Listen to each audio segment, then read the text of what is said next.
Hello everyone, welcome to our YouTube preparation channel. दोस्तों, मैं रुबेल और मैं आज आप सबके सामने मॉक टेस्ट लेके आया हूँ for B Ed entrance Assam university Silchar 2024 के लिए।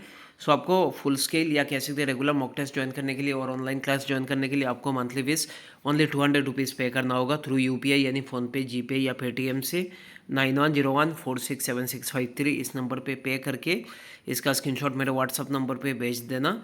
मेरा व्हाट्सअप नंबर है 9101467653। और जितना जल्दी आप लोग ज्वाइन कर लोगे क्लास उतना ही मतलब कह सकते हो आप लोगों का प्रिपरेशन और भी कंसोलिडेट होगा और बहुत सारे स्टूडेंट ऑलरेडी क्लास कर रहे हैं। सो आप लोग भी ज्वाइन कर लो Rubel sir academy.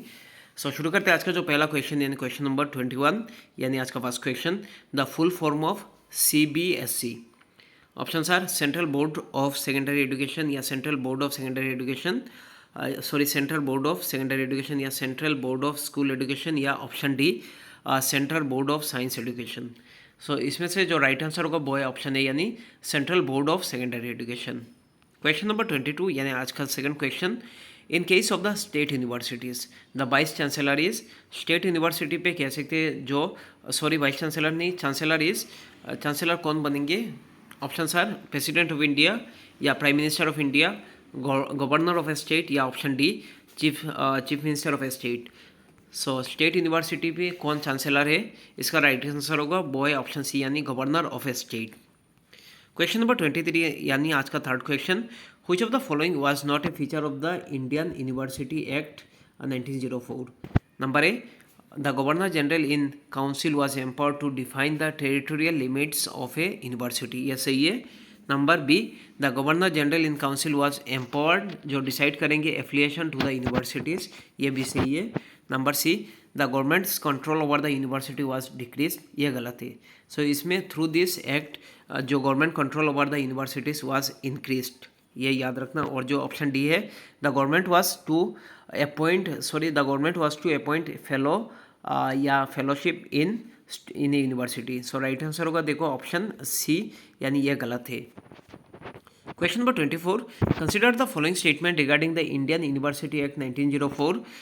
Number 1, the Indian University Act 1904 passed on March 21, 1904. Number 2, it was formulated on the basis of the recommendation of the Indian University Commission 1901. So ये कह सकते हैं ये फॉर्मुलेट हुआ जो इंडियन यूनिवर्सिटी कमीशन 1901 के recommendation के बाद। या number 3, the Indian university commission was appointed under the chairmanship of sir Thomas Hardy. So कौन सा राइट आंसर होगा? इसमें which of the above statement is और are not correct? Options are 1 and 2, 1 and 3, 2 and 3 या 1 and 4। सो इसका right answer होगा देखो option C यानी 2 and 3, ये करेक्ट नहीं है। देख लो, इंडियन यूनिवर्सिटी एक्ट 1904 ये पास हुआ था 21 मार्च, ये सही है। बाकी देखो, it was formulated on the basis of the recommendation of the Indian university commission, कब है? 1902, ये याद रखना। और the Indian university commission was appointed under the chairmanship of sir Thomas Raleigh, ये भी आप लोग लिख लेना। Question number 25, which of the following was recommendation of the Hunter Commission?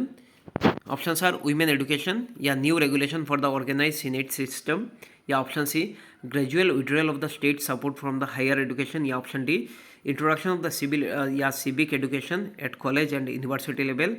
so right answer होगा देखो option C यानी gradual withdrawal of the state support from the higher education। so higher education पे मतलब gradually support कम कर देंगे state। Question number 26, on which date Hunter Commission was constituted?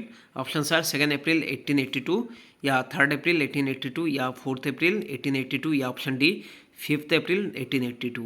So right answer होगा देखो option B यानी 3rd April 1882, ये सब date याद रखना। Question number 27, which of the following statement is or are correct about the Varda scheme of education? Number 1, the main principle of the Mahatma Gandhi जो famous basic education system और the Wardha scheme was learning through activities, ये सही है। जो महात्मा गांधी का कह सकते basic education या कह सकते वारदा स्कीम ऑफ एजुकेशन, इसमें क्या बोला गया? Learning through activity. Number 2, a committee under doctor Zakir Hussain was appointed to formulate the Wardha scheme of basic education, ये भी सही है। Number 3, committee suggested that there should be no place for English in curriculum and no place for religious education in this scheme, ये गलत है। So English था, ये याद रखना। सो कौन सा इनकरेक्ट है? देखो ऑप्शन डी यानी ओनली 3, बाकी दोनों करेक्ट है। Question number 28, consider the following statement about the Raleigh commission. The commission was appointed by the lord Curzon, ये सही है. Its main aim was to inquire in the condition and prospect of the universities, ये भी सही है. So option देखो D यानी none of the above, ये इनकरेक्ट बोला. So option D is the correct answer.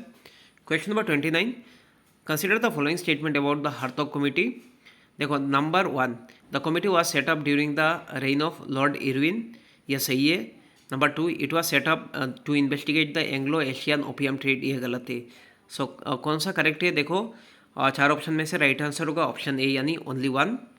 Question number 30 जो कि आज का लास्ट क्वेश्चन है, the aims of education as stated by Wood dispatch of 1854 was the creation of the employment opportunities for native Indians, sorry, the spread of western culture in India, या the promotion of the literacy among the people using English medium, या option D, the introduction of the scientific research and rationalism in the traditional Indian education. So ये सही है, right answer होगा option D. इसका मतलब main क्या M था, introduction करने के लिए साइंस या scientific research and rationalism in the traditional Indian education system. So right answer होगा option D. So thank you so much. आप लोग ऑनलाइन क्लास ज्वाइन कर लो रूबेल सर एकेडमी, और बीएड के लिए फुल्ली प्रिपेयर्ड हो जाओ. Thank you so much.